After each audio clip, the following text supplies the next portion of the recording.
Allez, faites de toutes les nations des disciples.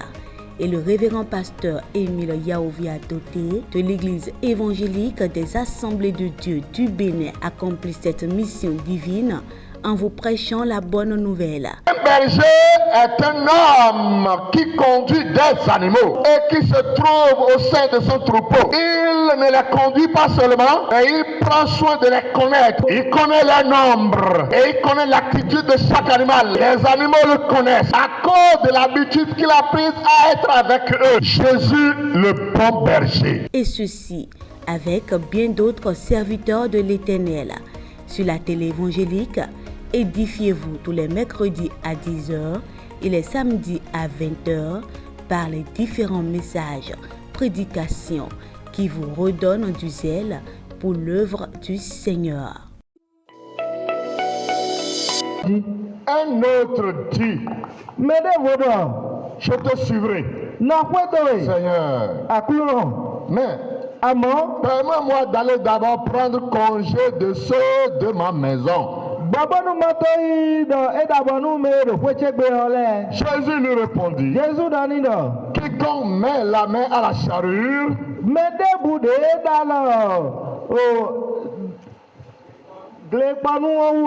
et regarde en arrière n'est pas propre au royaume de Dieu.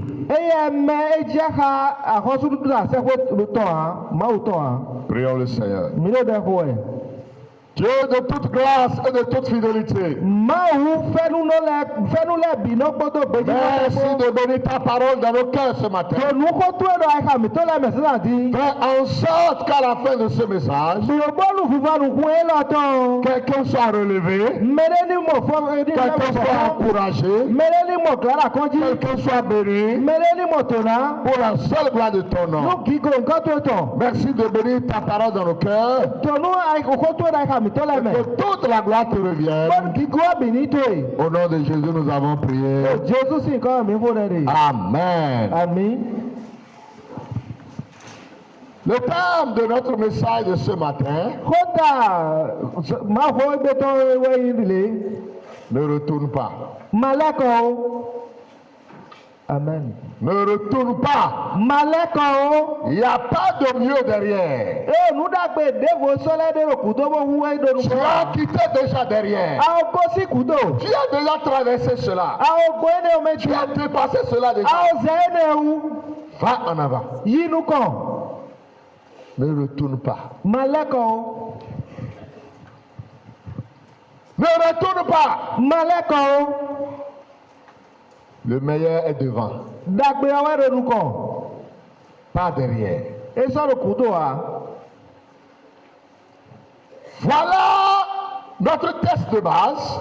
Nous voyons ici que Jésus a dit, venez à moi,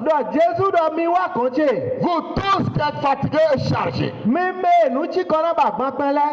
Cet appel a été lancé à tout le monde. Il est lancé aux malades, aux vieux portants, aux célibataires, aux mariés, aux chômeurs, aux fonctionnaires, aux féticheurs, aux sorciers, aux prostituées, toute catégorie d'hommes sur terre. Ce même appel leur a été tous lancé. Jésus dit, venez à moi, vous tous qui êtes fatigués. Certains ont répondu à cet appel. Certains ont mis des arguments devant. Et c'est parmi l'une de ces catégories que nous allons aborder. Un autre se pointe devant Jésus. Et dit, moi, face à ton appel, je suis prêt à te suivre. Mais à une seule condition. Permets-moi d'aller prendre congé de mes miens. Que je retourne à la maison pour leur dire, je m'en vais et je vais suivre Jésus. Et Jésus va lui répondre. Certainement il attendait que Jésus lui dise, oui, je t'attends, vas-y et revenir. Si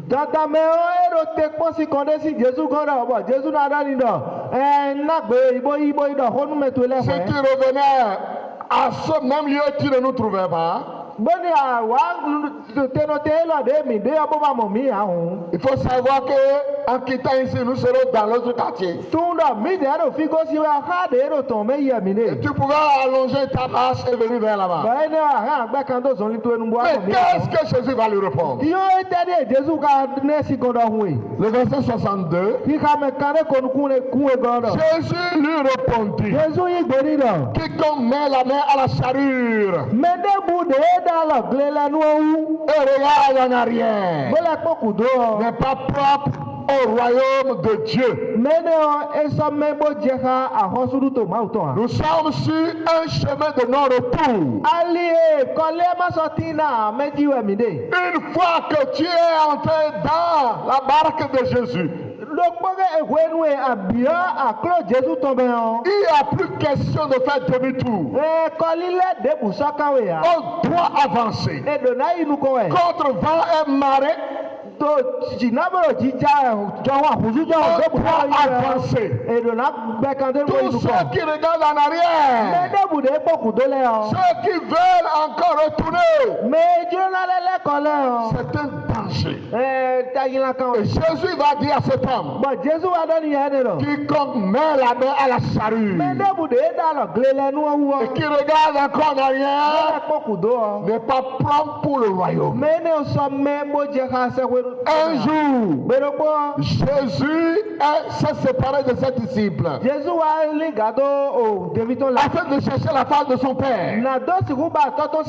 Il a prié pendant longtemps et les gens l'ont cherché un peu partout. Et puis finalement, il s'est laissé retrouver. Et les gens ont dit à Jésus, Maître, où es-tu allé? Nous t'avons cherché tout le temps. Jésus a dit, vous me cherchez pourquoi? Ah, j'ai compris pourquoi vous me cherchez. Parce que j'ai multiplié les pains et les gens en ont mangé. Et il restait encore 12 paniers de morceaux de pain. Je sais pourquoi vous me cherchez. C'est à cause de cela que vous me cherchez. Écoutez-moi maintenant. Désormais, c'est un miracle que je vais opérer. C'est de manger ma chair et de boire mon sang. Et puis les gens commençaient par murmurer. Et ceux qui n'étaient pas arrivés l'autre fois, lors du miracle, on commençait par interpeller les autres. Mais le message que vous m'aviez transmis n'est pas ce que j'entends ici. Vous avez dit qu'il a multiplié de poissons et le pain. Et vous en aviez mangé. Mais ce qu'il lui dit maintenant, c'est inconsommable. Il dit qu'on doit manger sa chair et on doit boire son sang. Est-ce que c'est ce que vous aviez mangé la fois passée? L'autre dit, mais moi-même je suis étonné. Je ne sais pas pourquoi il change brutalement le message. Et dès que ce message a été lancé par Jésus, la foule a commencé par se retirer de derrière lui. Les gens ont commencé par murmurer et s'en aller. Les gens partaient. Et Jésus a vu que la foule a commencé par diminuer. Alors il pouvait changer le message. Mais il n'a pas changé du tout son message. Il a a gardé son message. Et il était ferme là-dessus. Ma chair et mon sang. Autrement dit, vous n'êtes pas prêt à aller au ciel. Et les gens partaient. Il a commencé à perdre la foule. Mais il n'a pas changé de message. Parce que c'est le seul message qui peut les aider à retrouver le ciel. Voilà pourquoi il n'a pas changé. Maintenant, si c'était nous les hommes, on allait commencer à changer le message. On a dit, hey, où allez-vous? Revenez. Vous ne m'avez pas bien compris. Je vais vous expliquer autrement ce que j'aimerais dire. Non. Pourquoi vous vous fâchez, vous partez comme ça? Mais Jésus, connaissant l'objectif principal qu'il poursuivait dans l'homme, et cet objectif principal, c'est qu'un jour, tu te retrouves au ciel. C'est qu'un jour, tu quittes les larmes. C'est qu'un jour, tu quittes la maladie. C'est qu'un jour, tu quittes les soucis. Un jour, tu quittes les problèmes de ce monde. Et que tu sois avec le Seigneur des Seigneurs, le roi des rois, le rocher de Braham, notre consolateur. Oui, c'est un message qui nous console. C'est qu'un jour, nous allons cesser de nous soucier à tout ce qui est sur cette terre. Et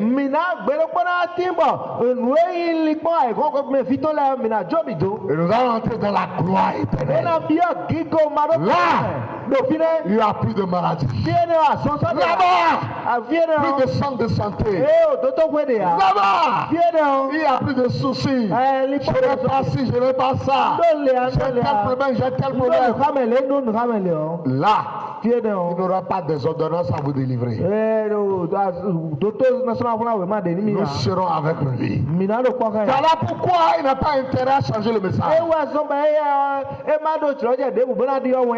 Et puis quand les gens partaient, Jésus a regardé. Il a vu les 12 étaient encore là. Et puis il ne les a pas suppliés. Hein? Il se tourna vers eux. Et il dit, vous, qu'attendez-vous? Vous pouvez également vous en aller. Si mon message n'est plus compréhensible, partez vous aussi. Je ne suis pas là pour regrouper les foules et les perdre complètement demain. Non. Je suis là pour que les gens me suivent. Parce que je suis le chemin, la vérité et la vie. Et nul ne peut aller au Père sans passer par moi. Alléluia. Amen. Voilà pourquoi Jésus n'a pas changé le message. Et puis, il s'adressa à ses disciples. Vous aussi, ne croyez pas que je vous ai choisi pour cette raison. Vous allez croire que vous avez un autre privilège. Et par rapport à cela, je vais changer mon message. Non,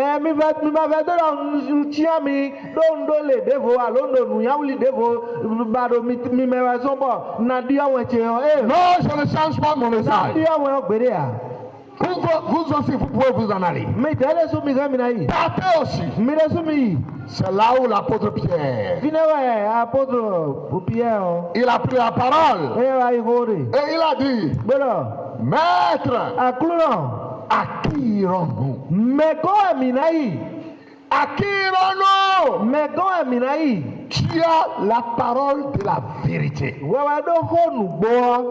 Mes frères et sœurs, la seule personne qui détient la parole de la vérité s'appelle Jésus. C'est pourquoi il faut le suivre. Il ne faut pas suivre la foule. Il faut suivre Jésus. Jésus. On peut suivre la foule. Dès qu'il y a une situation, la foule se disperse. Mais si on suit Jésus, c'est jusqu'au bout. Jusqu'au bout, je vais te suivre dans les bons, les mauvais jours. À toi pour mourir et vivre, à toi je suis pour toujours. On suit Jésus dans les bons et les mauvais jours. Pas simplement dans les bons jours. Mais quels qu'en soient les événements, les situations, nous sommes derrière lui. Cet homme mérite d'être derrière. On doit le suivre. Dans le Makoma, suivez-le. Dans la maladie, suivez-le. Dans l'abondance, suivez-le. Dans le célibat, suivez-le. Dans le mariage, suivez-le.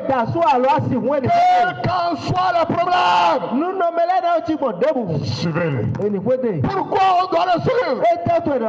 Il détient la parole de la vérité. Jésus va dire à cet homme, quiconque met la main à la charrue, il regarde en arrière.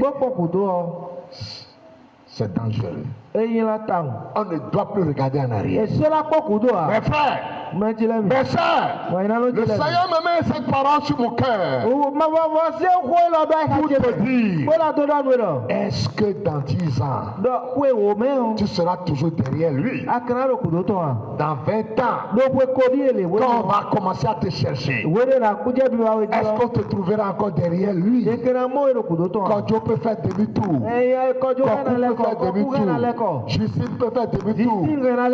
Mais toi, personnellement, est-ce que tu pourras dire comme Pierre? À qui irons-nous? Tu as la parole de la vérité. Ainsi soit-il pour chacun de nous ce matin. Alléluia. Amen. Dans Ésaïe 31, le verset 1, Dieu va s'adresser à Israël. Il va leur dire, malheur à ceux qui descendent en Égypte pour avoir du secours, qui s'appuient sur les chevaux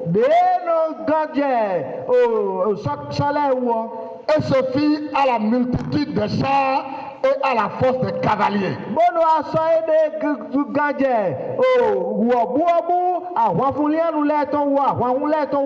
Mais qui ne regarde pas vers le Saint d'Israël.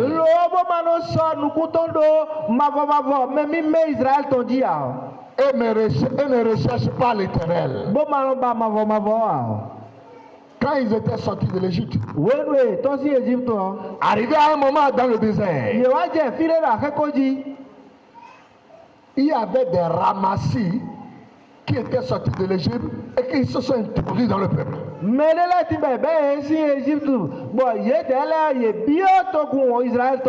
n'étaient pas des Juifs.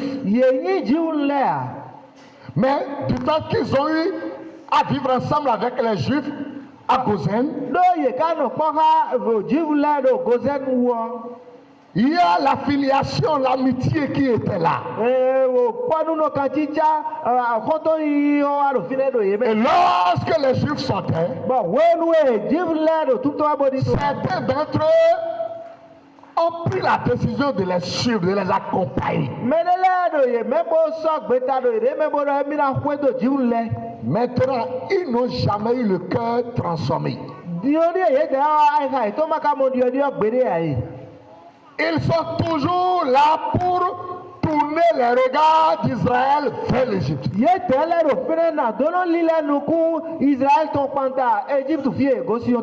C'est pourquoi moindre manquement, il murmurait dans le peuple pour dire, mais vous étiez mieux là-bas, non?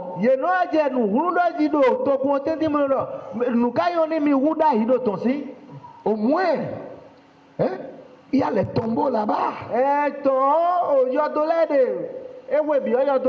Si vous mourrez, quand même on peut enterrer votre corps. Pharaon enterrait vos corps. Mais est-ce que c'est l'héritage ça? On va faire la faveur de la mort, la publicité pour la mort. Qu'est-ce qu'il y a dedans?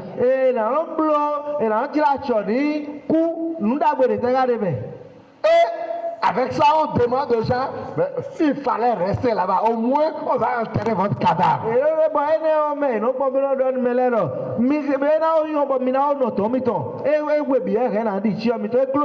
Ils vont jusqu'à mentir et dire.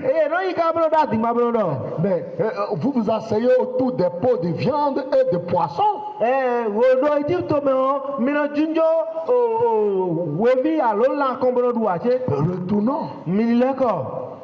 Retournons. Quand Moïse est allé chercher la loi sur le mont de Sinaï là-bas, avant son retour, ils ont chanté la même chanson dans les oreilles d'Aaron. Aaron n'était pas habitué à cette chanson.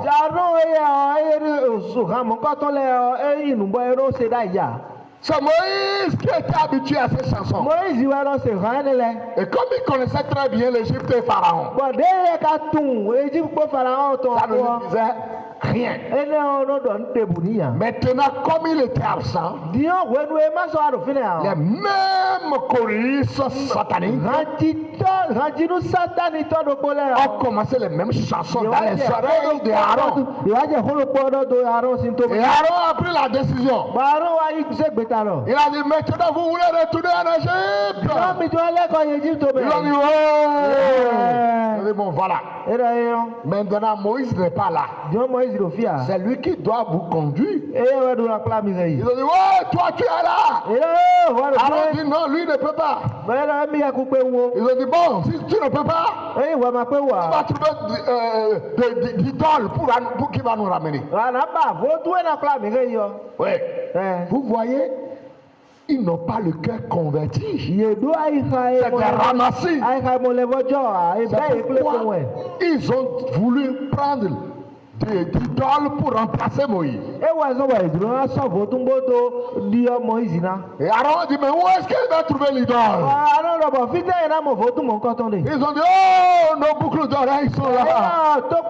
Nos chaînes sont là. Nous allons ramasser, on va contribuer. Tu vas fondre ça au feu. Et tu vas fabriquer un veau d'or. Et c'est lui qui va nous remplacer. Il va remplacer Moïse. Et il va prendre le chemin de l'Égypte. Oui. Puisque les idoles qui sont en Égypte, le veau d'or ne peut que conduire pour un retour et non pour aller. Parce que ceux qui proposaient la chose avaient le cœur attaché aux idoles.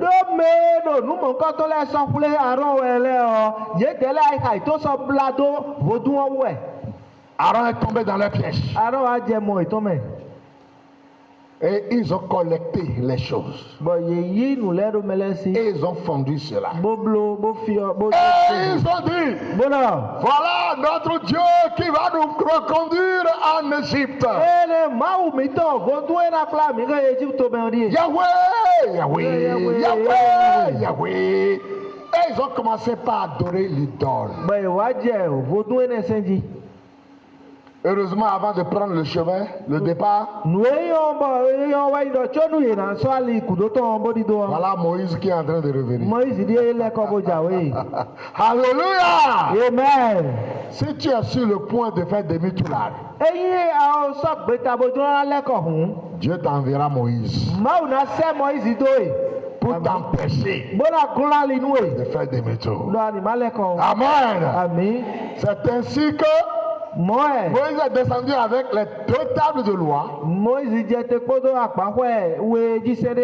et la prostitution était vraiment une fête dans le désert. Là où il y a les idoles se trouve la prostitution. Les rumpas, mais là, ce qui se passe, vous ne pouvez pas savoir. Oui. Ce qui se passe dans les rumpas, là, dans les couvents où on met les gens là. C'est pourquoi on parle de secret. Ça ne sort pas. Ça ne sort pas.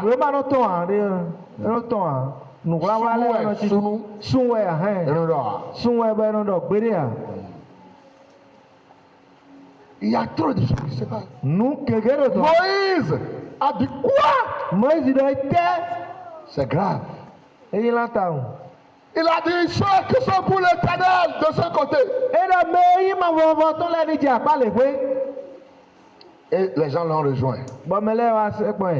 Il a dit voilà. Saisissez vos épées. Retournez dans la foule.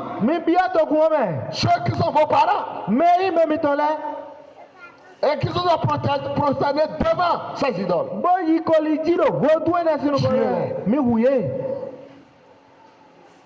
Et il a jeté les pierres de la loi sur l'idole.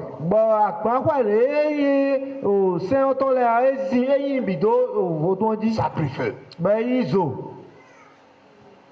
Il n'y a rien de bon derrière là-bas. Les idoles ne portent rien. Celui qui met la main à la charrue. Il regarde en arrière. N'est pas propre pour le royaume. Que donnera-t-il à un homme en remplacement de son âme?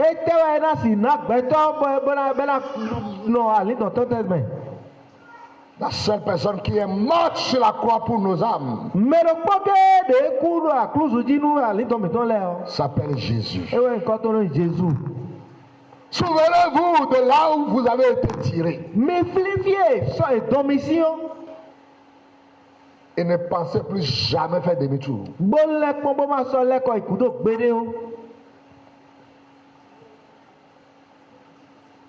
Dans Luc 17, le verset 32,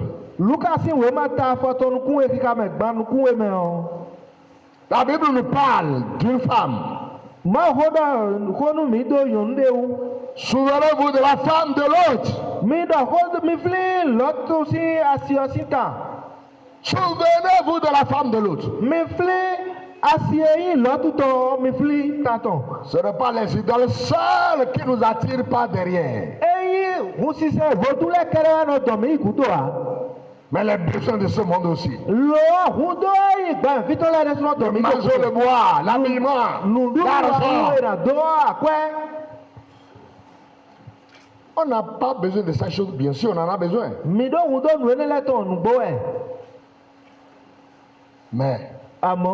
au point où nous allons abandonner le Seigneur.